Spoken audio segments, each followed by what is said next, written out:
All right, guys. Fula coming to you with another video. Talk some boxing. So as expected, and again, I predicted this. I predicted that this was going to happen. And unfortunately, I don't like to be right. I hate to be right because at the end of the day, belt holders should fight other belt holders. I mean, that's only the logical thing, right? But unfortunately, it does not happen in that way most of the time. The only time it happens is when one belt holder is sure that he can beat the other belt holder. When one belt holder's style is like, okay, well, this guy is tailor-made for me. I'm just going to fight him. His style it's made for me to like just take advantage of him. That's when you get the fights with these belt holders. So, we have two Negro League fighters. We have Shakur Stevenson and we have Devin Haney.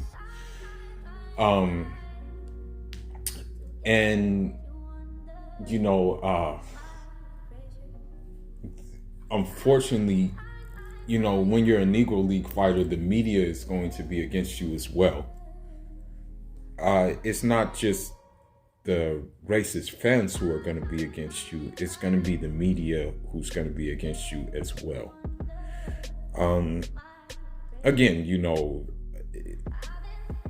let's take the example of Erickson Lubin, Negro League fighter. Nobody wants to fight him. I mean, many people have turned him down. He's been asking for the top guys, but many guys have been turning him down. As a matter of fact, I don't even know if the Sebastian Fundora fight is going to happen. I don't know. At this point, it's up in the air. They were talking about it coming to fruition in March, but we still don't know. And also, like, for example, Demetrius Andrade, another Negro League fighter, the racist fans will use him getting buzzed in a fight or him getting dropped in a fight as a means to criticize him for wanting to fight top guys, top competition, as if boxing doesn't have stars who have been dropped before, like Muhammad Ali, Sugar Ray Leonard, Oscar De La Hoya, what's his name? I think his name was Marquez, who's been dropped plenty of times. I mean, I remember Floyd dropped him, right? They don't have that energy for them because they don't have the energy for, say, like a De La Hoya, a Lomachenko getting dropped by Linares, a Ryan Garcia getting dropped by Luke Campbell, because unfortunately their complexion matches with the complexion of the people who criticize, like Demetrius Andrade for getting dropped, criticize him for getting buzzed, criticize Devin Haney for getting buzzed against Linares as well. But mind you, not getting dropped. And I mean, same thing with Floyd Mayweather when he got like buzzed by Sugar Shane Mosley. People came out the woodworks talking all their crap. But anyhow, let's get to it. I knew this was not going to happen. I knew, like, unfortunately, when things are too good to be true, they usually are too good to be true. So let's start with one Negro League fighter, Shakur Stevenson. Of course they're going to match him up against Jamel Herring because it's a brother canceling out another brother. So they had no problem with doing that, right? But when it comes to Oscar Valdez, as I said before, and I've said this many times, that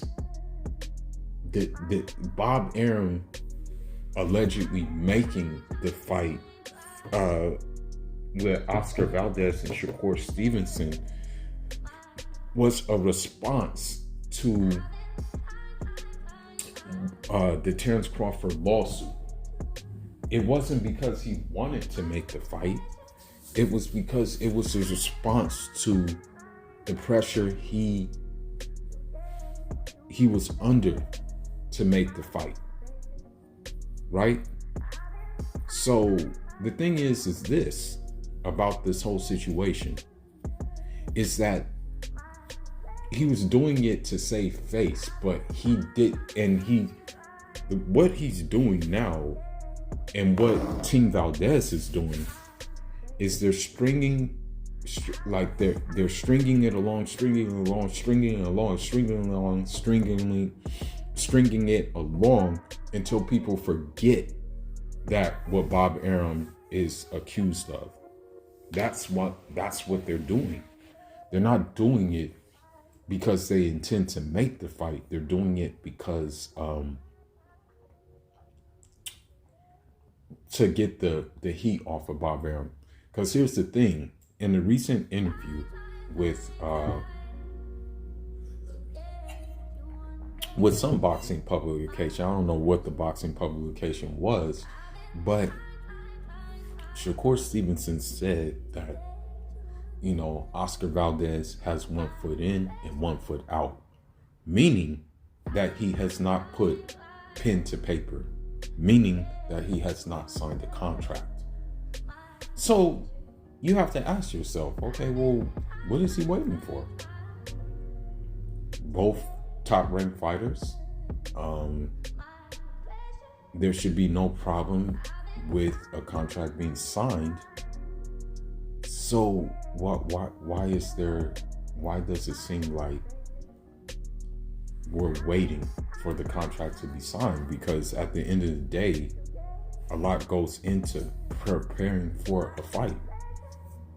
VADA testing, but the fight camps, things of that nature. But we already know that when it comes to the VADA testing, it's kind of a non-factor anymore, for the simple fact that Oscar Valdez will get to cheat, since the WBC said fentanyl is not a PED. So the VADA testing is kind of a non-factor at this point now. But anyhow, the fight still needs to be made in order for them to get the training camps ready. But from Shakur Stevenson's words, it looks like the fight is not going to happen. And to take it a step further, I rock with Shakur so hard, but I have to disagree with what he's about to say. In the interview, he said that, hopefully that Eddie Reynoso and Canelo will make Oscar Valdez fight him, but he has to understand something. Why would one duck make another duck fight? That's the problem. We've known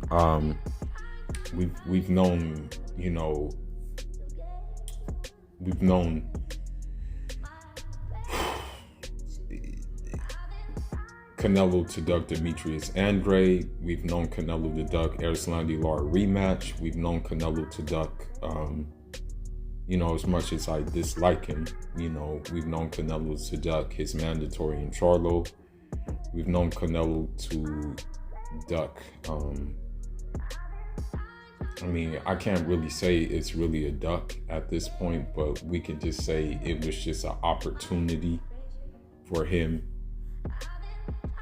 But I guess you can call it a duck. He kind of did duck David Benavidez. He kind of waited for him to be stripped to kind of swoop in and have a belt included with the Calvin Smith fight. So we understand that, and we understand that, although Alexander Usyk said he'll come down to cruiserweight to fight Canelo, we have understood that, Eddie Reynoso has said no way.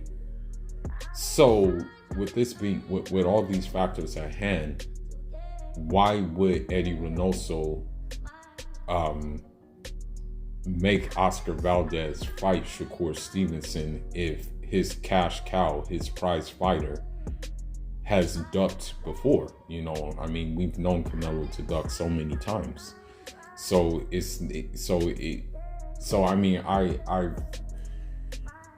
I would like to believe what Shakur Stevenson is saying is reality, but it's not reality. It's not the reality. And again, I don't see this fight happening. And I'm sorry for sounding like a pessimist, but I just read between the lines, and I don't see the fight happening. When two people want to fight each other, right? It's really not that cut and dry. It's not really that like it's really no gray areas when two people want to fight each other. I'll give you an example. When Floyd Mayweather, I think Ricky Hatton, I forgot who Ricky Hatton fought. I think it was Ricky Hatton fought maybe Costa Zoo. Maybe. I can't really remember. But, he said something about Floyd Mayweather. He said that, I can assure you that my fight was like 1,000 times more entertaining than Floyd Mayweather. Floyd Mayweather said, make the effing fight. And guess what? We got that fight in no time, right? So when two people want to fight, it's really nothing that is going to get in the way of them fighting. But let's move on. So we have another Negro League fighter, Devin the Dream Haney. And godly, the media is going hard on this brother right here, man. So, although we want the fight, we want the undisputed fight. I think as boxing fans, that's what we would want. We would like to see an undisputed champion. But unfortunately, the boxing media doesn't want to see an undisputed champion. That's the issue that we find ourselves in. You have the boxing media, and this article was on Boxing News 24, and I'm like, dang, this is crazy that they go so hard on this brother. But you have Boxing Media 24 or Boxing News 24. They have said that Kambosos Haney talks have stalled, and they say that the talks have stalled because Devin Haney is not happy with the financial package that is being given. Now, I don't know what the case is, and I don't think Devin Haney will price himself out. Okay, but it's interesting that the article furthermore goes on to say that Devin Haney's style is boring, and that also Devin Haney is not the next Floyd Mayweather. And it also goes on to say that Devin Haney is fool's gold, in referring to like Eddie Hearn signing Devin Haney. Basically, he has gone on. The article went on to say that Devin Haney is fool's gold. That he's not a golden child. That he's just basically not it, right? So, with that being said, if the media is saying these things, what makes you think that we're going to get the fight when, of course, the media, if the media is talking like this gives, what you would call it, talking points. It gives the racist people talking points. Okay? So, Now you have a situation where they're talking about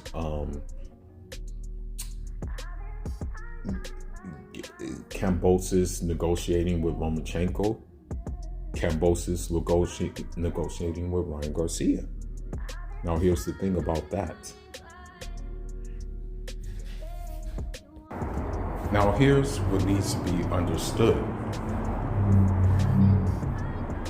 It was alleged that Ryan Garcia was going to fight Tevin Farmer, right? That's what was the alleged thing. That, oh yeah, he's going to fight Tevin Farmer as his return fight. Tevin Farmer has returned and said, we're waiting for Ryan Garcia to sign the contract.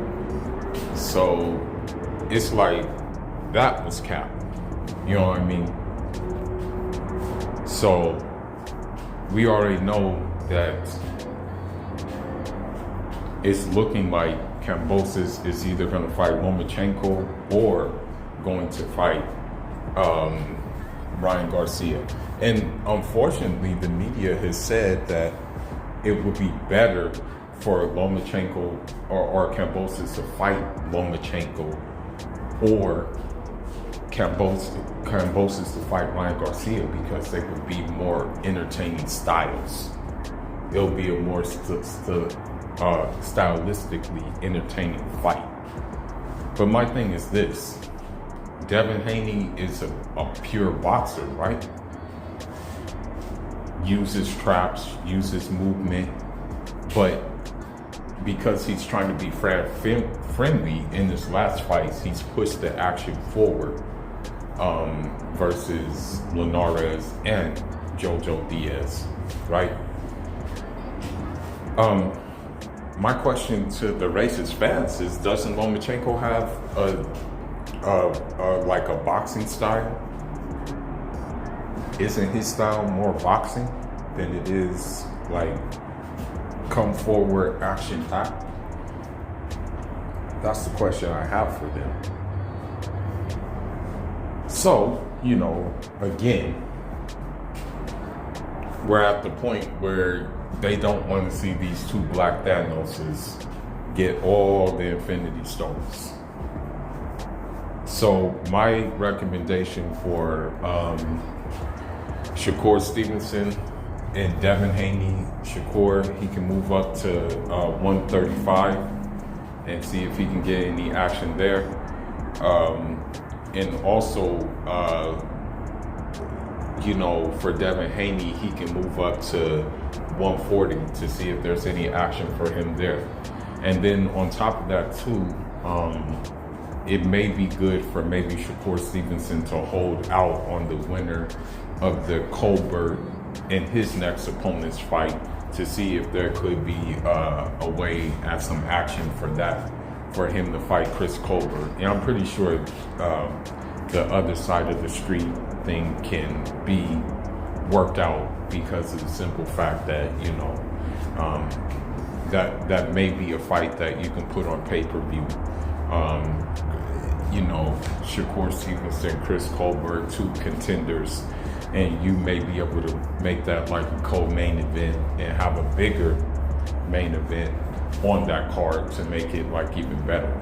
You know, so that's something that possibly can be done. So with that being said, yeah, man, it looks like we're not going to get those fights. I said we're not going to get those fights, and I wanted to be wrong, but you know, it's looking more likely, just basically what I read, that we're not going to get those fights. And I'll add one more thing. The thing is this: the fact that, you know, Oscar Valdez holds one of the most prestigious, but at the same time most corrupted belts in boxing, the WBC belt. Eddie Reynoso is not going to want to lose money. And he knows that once Shakur Stevenson takes that shit, that he's going to lose money because Oscar Valdez will no longer be the A-side. You know what I mean? Meaning he's not going to be able to take the lion's share of the purse. He'll have to start from scratch again. You know what I mean? But It is what it is. Sad state of affairs, but we just gotta wait and see what happens. Before we're signing out, leave your thoughts, leave your comments. Bonjour.